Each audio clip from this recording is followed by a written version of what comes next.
कसे आहात मग सगळे? मजेतच असताना बसले निवांत. आता बोला. म्हटलं बसले तर आता तुमच्यासमोर बोलते जराच.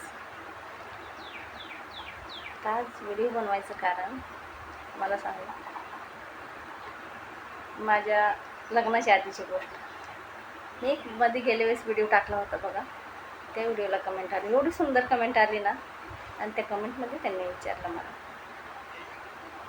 तर तुम्हाला सांगते दादा मी, खरंच तुम्ही माझे व्हिडिओ रोज बघतात, कमेंट पण तुम्ही खूप छान कमेंट करतात. तर मी जिथं राहत होते ना, शिना नदी आहे, शिना नदीच्या त्या साईडला एक शंकराचं मंदिर आहे. त्या शंकराच्या मंदिरापाशी पहिलं, आता मस्त झालं आहे तिथं डेकोरेशन, एकदम छान झालं आहे. आता एवढं काही गेले नाही, मी गावाला गेले तेव्हा पण गेले नाही तिकडं, पण तिथे एक शंकराचं मंदिर आहे. तर त्या शंकराच्या मंदिरामध्ये मी आणि माझ्यासारखे अजून काही मुलं होते लहान लहान, म्हणजे लहान होतो म्हणजे असं 12-13 वर्षाचे असं. रोशन क्लिप आण रे केसांना.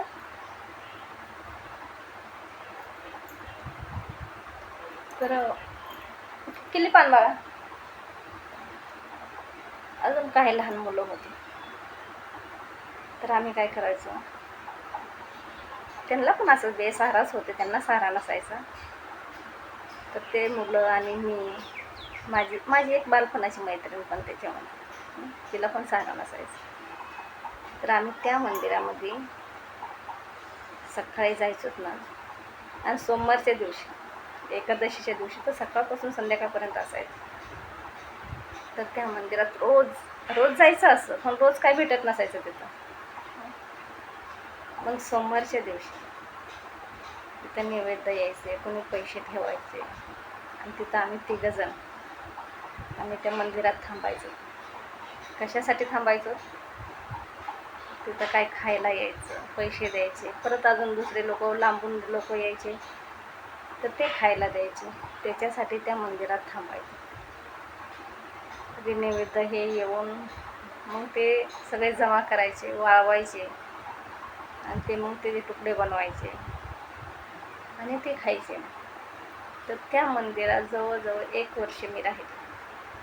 मीच एकटीच नाही, माझे मित्र पण, बालपणीचे मैत्रिणी मित्र, आम्ही 3 पण असायचो त्या मंदिरामध्ये. ती आठवण आली मला सकाळी, आठवण आली, चला म्हणलं तुमच्या संग शेअर करूया. ते पहिले दिवस वेगळेच दिवस होते, आणि ते दिवस आठवले ना, हसायला येतं आणि रडायला येतं त्या दिवसाची. तर त्या मंदिरामध्ये रोज एकाने जायचं म्हणजे जायचंच, आणि तिथं जे काय असेल ना ते 3घांनी पण वाटून घ्यायचं, 3घांनी पण खायचं. पण सोमवारच्या दिवशी 3घं पण तिथंच राहायचं. पण कधी त्या शंकराच्या मंदिरात कधी उपाशी बसलो नाही तर आम्ही, काही ना काही असायचंच रोज. मग ती गोष्ट मला आता आठवते. दिवस बघा ना, कसे दिवस येतात आणि कशी पलटी होते. असे दिवस काढले त्या मंदिरामध्ये. त्या मंदिरात जायचं, तिथं काय नसलं तर दुसऱ्या मंदिरात जायचं, असे दिवस काढले. माझी मैत्रीण पण होती, तिने पण मला खूप सांभाळलं. त्यांच्यापेक्षा मी लहान होते त्यांच्यामध्ये, ती माझ्यापेक्षा मोठे होते आणि मी लहान होते. असं करता करता आम्ही थोडं आम्हाला समजायला लागलं. मग म्हणजे असं स्वतःची लाज वाटायला लागली ना, नको म्हणलं मंदिरात नको थांबायला, म्हणलं आपण 3घं पण काय करूया, काम करूया. मग आम्ही 3घं जण काय करायला लागलो, काम करायला लागलो. जी एक बाई काम करते ना, ते 3घं जण काम करायचं. म्हणजे लहान होते ना ते पण, आणि कामाला ठेवत नव्हतं कोणी, लहान होते. मग 3घं जण करायचं होतं आम्ही, एका पगारात 3घं जण काम करायचं होतं. तेव्हा पगार पण काही जास्त होता का, पण तेच पैसे आमच्यासाठी खूप होते. 1 रुपया म्हणलं तरी लय होतं आमच्यासाठी. मग एका पगारात 3घं जणांनी काम करायचं. लहान होतो म्हणून, आणि कोण काम देतं आहे. त्यांना आजी होती, पण मला कोणी नव्हतं.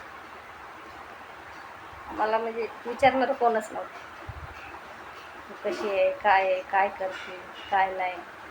पण मला विचारणारा देव होता.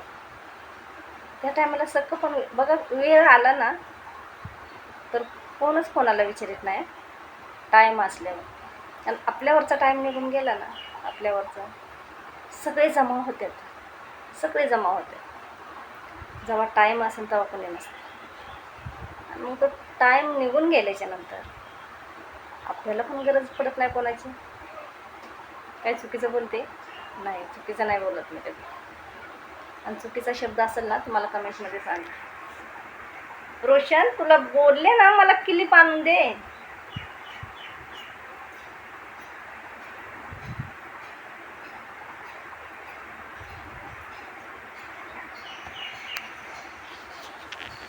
त्या टायमाला ना असा टाईम असतो ना, कुणी नसलं ना असा टाईम असतो ना, असा टाईम होता, असा दुश्मनावर पण टाईम येऊ नाही कधी.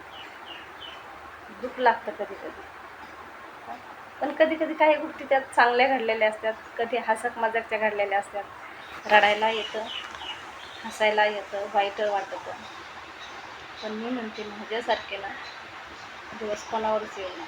आता माझ्यासारखे जर मुलं बघितले ना, माझं लहानपण आठवलं, रस्त्याने चालले असले तसे मुलं बघितले ना, पहिले माझं धन्यवाद की हे दिवस काही वेळेस मी सुद्धा काढले होते. माझ्यासुद्धा आयुष्यात असे दिवस येऊन गेले असं वाटतं मला. कितीतरी वर्ष मी असे काढले होते. तो पार मला पहिलंच आठवतं. इथं पण अशी मुलं दिसली की काय असतं, आईबापाशी काही खरं नसतं. आपण म्हणतो आपण आपल्या स्वतःच्या पाया उभा राहतो, पण आईबापाचा हातभार लागतोच. मुलगा असो या मुलगी असो, त्यांना आईबापाचा आशीर्वाद पाहिजेच. त्यांचा हात आपल्या डोक्यावरती पाहिजेच.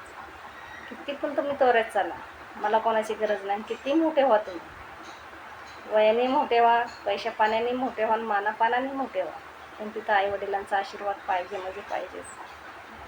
जिथं आईवडिलाचा आशीर्वाद नाही ना, तिथं कुठंतरी अधुरं दिसतं.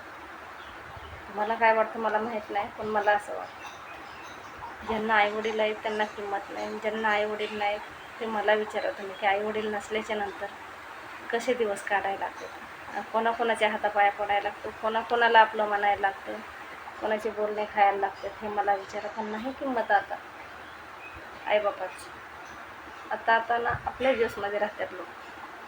पैसा आहे आता जास्त, म्हणून जास्त किंमत लागत नाही लोकांना, खरं सांग. आणि आम्हाला नाही तर आम्हाला असं वाटतं कधीतरी 4 दिवस माहेराला जावा. आहेत पण असून नसल्यासारखे, जे आहे ते बरं आहे. किती वर्ष झालं आज नाही गोष्ट. काय ग बाळा? हो हो, आले.